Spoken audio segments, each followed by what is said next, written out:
Hello everyone. आज का topic है factoring in the risk on development of mountain areas. ये टॉपिक नेचर से रिलेटेड है, तो देखते हैं क्या है टॉपिक। इसमें कहा गया है जो भी डेवलपमेंट किया जा रहा है माउंटेन एरियाज़ में सालों से, जिसके कारण इकोलॉजिकल बैलेंस जो है ना अपसेट हो गया। अपसेट इन द सेंस मतलब अनबैलेंस हो चुका है।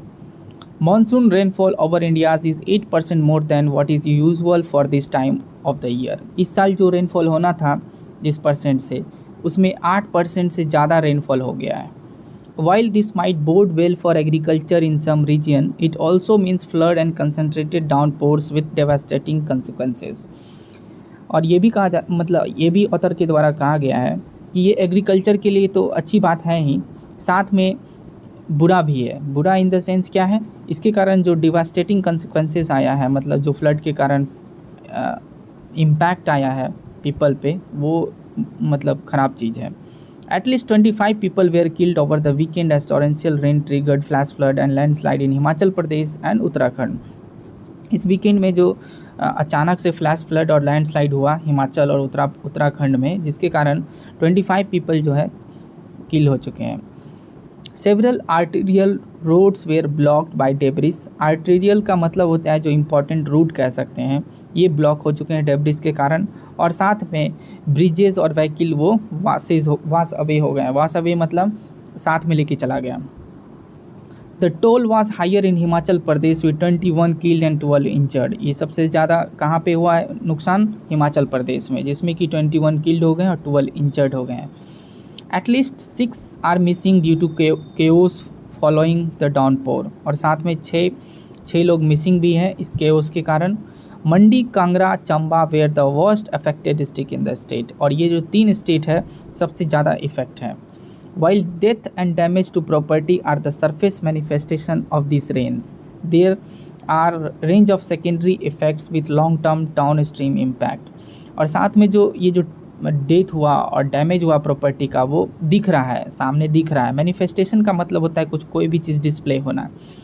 और इसके कारण इसका जो सेकेंडरी इफ़ेक्ट है ये लॉन्ग टर्म हो सकता है, लॉन्ग टर्म रहेगा, क्योंकि अचानक से सब कुछ तो सही नहीं हो जाएगा, ये धीरे धीरे ही होगा एक बार इफेक्ट होने के बाद। Schools and transport facilities for instance are immediately put out of action. और जो भी स्कूल ट्रांसपोर्ट फैसिलिटीज़ था, इनको रोक दिया गया है जल्दी में। Leading to loss of productive hours, जिसके कारण क्या हुआ है, प्रोडक्टिव जो भी पढ़ाई वढ़ाई होता था ना, वो थोड़ा सा लॉस हुआ है इसमें। Cattle and sapling are left to perish which in turn destroy livelihoods, debilitates family finance and strain the finance of the state checker.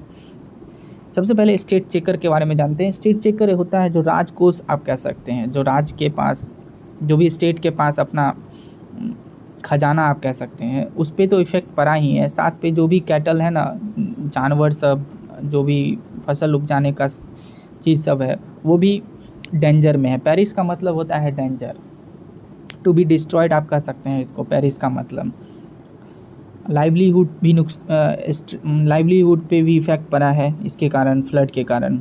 The monsoon compresses around 75% of India's annual rainfall into 4 months and unevenly waters the countries highly diverse terrain.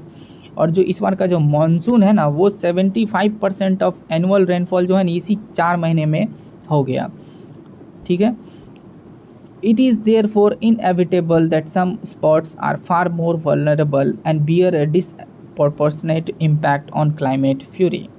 इसके कारण क्या हुआ ना, inevitable का मतलब होता है जो होने वाला है उसको हम रोक नहीं सकते हैं, जो भी होने वाला है उसको हम रोक नहीं सकते हैं। और जहाँ पे वल्नरेबल है वो एरिया सबसे ज़्यादा मतलब इम्पैक्ट हुआ है।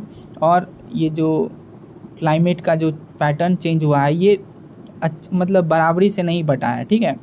A recent report released by Himachal Pradesh Department of Environment, Science and Technology underlined that mountain area are highly vulnerable to natural disaster। हाल ही में हिमाचल प्रदेश डिपार्टमेंट के द्वारा एक रिपोर्ट जारी किया गया है। उनके द्वारा ये कहा गया है जो भी हिली एरिया है ना, वो नेचुरल डिजास्टर से सबसे ज़्यादा प्रभावित है। where development over the year has compounded the problem by upsetting the ecological balances of various physical process। और ये जो डेवलपमेंट चला आ रहा है हिली एरियाज़ में, ये और भी बढ़ाता गया है धीरे धीरे, जिसके कारण इकोलॉजिकल अनबैलेंस हो चुका है। while hill states such as Himachal Pradesh and Uttarakhand have certain unique challenges, जो भी हिल स्टेट है हिमाचल प्रदेश और उत्तराखंड, इनमें जो है ना सिमिलर टाइप का चैलेंजेस है। The threat from the vagaries of climate are not unique to them. सबसे पहले वैगरीज का मतलब क्या होता है? तो वैगरीज का मतलब होता है जो अनएक्सपेक्टेड चेंज होता है क्लाइमेट का, वो इनके लिए यूनिक नहीं है। Monsoon rain patterns are being disrupted, leading to rise in cloudburst like event as well as rise in the frequency of high energy cyclones and drought। और ये जो मानसून का पैटर्न जो बदलाव हुआ है अचानक से, वो भी तेज़ी से, जिसके कारण क्या हुआ है, कहीं कहीं पे हमको क्लाउड बर्स्ट देखने को मिलता है, और साथ में जो साइक्लोन जो है ना कंटिन्यूसली आने लग रहा है, फ्रीक्वेंसी बढ़ गया है साइक्लोन का, और साथ में ड्राउट भी, मतलब सूखा हुआ एरिया जिसको कहते हैं। One strategy adopted by the government has been to improve the system of early warning forecast। तो यहाँ पे एक स्ट्रेटजी को अडॉप्ट किया गया है गवर्नमेंट के द्वारा इस चीज़ को इम्प्रूव करने के लिए, कि अपना वो अर्ली वार्निंग सिस्टम जो होता है ना, उसमें कुछ और इन्हांसमेंट करें जिससे पहले पता चल जाए, क्योंकि वो नेचुरल चीज़ को तो रोक नहीं सकते हैं, लेकिन हाँ उससे बचा जा सकता है अगर ऐसा टेक्नोलॉजी है तो। The India Meteorological Department now provides fortnightly, weekly and even 3-hourly weather forecast to district। जो हमारा मेट्रोलॉजिकल डिपार्टमेंट है इंडिया का, ये फोर्टनाइटली मतलब आप कह सकते हैं पहले रात भर का देता है, वीकली देता है, और इवन 3-hourly भी फोरकास्ट दे देता है कुछ डिस्ट्रिक्ट्स में। Within these are integrated warning about flash floods and lightning. और ये जो है ना पहले ही वार्निंग दे देता है फ्लैश फ्लड को लेकर के और लाइटनिंग को लेकर के।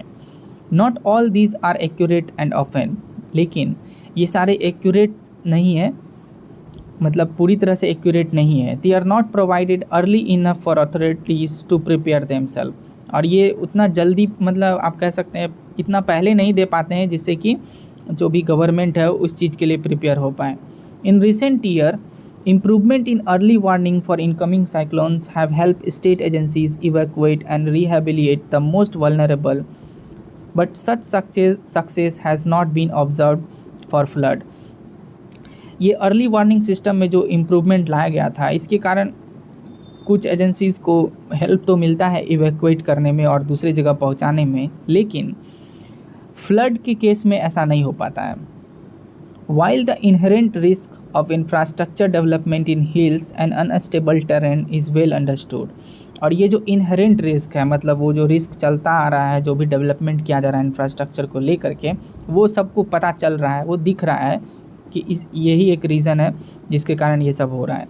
These are often eluded by authorities in the name of balancing the demands of the people for better infrastructure and services। और हमेशा से अथॉरिटीज़ के द्वारा क्या बताया जाता है कि ये जो है ना, मतलब पीपल का डिमांड को हम लोग पूरा कर रहे हैं, मतलब इंफ्रास्ट्रक्चर डेवलप करके, मतलब सर्विस प्रोवाइड करेंगे।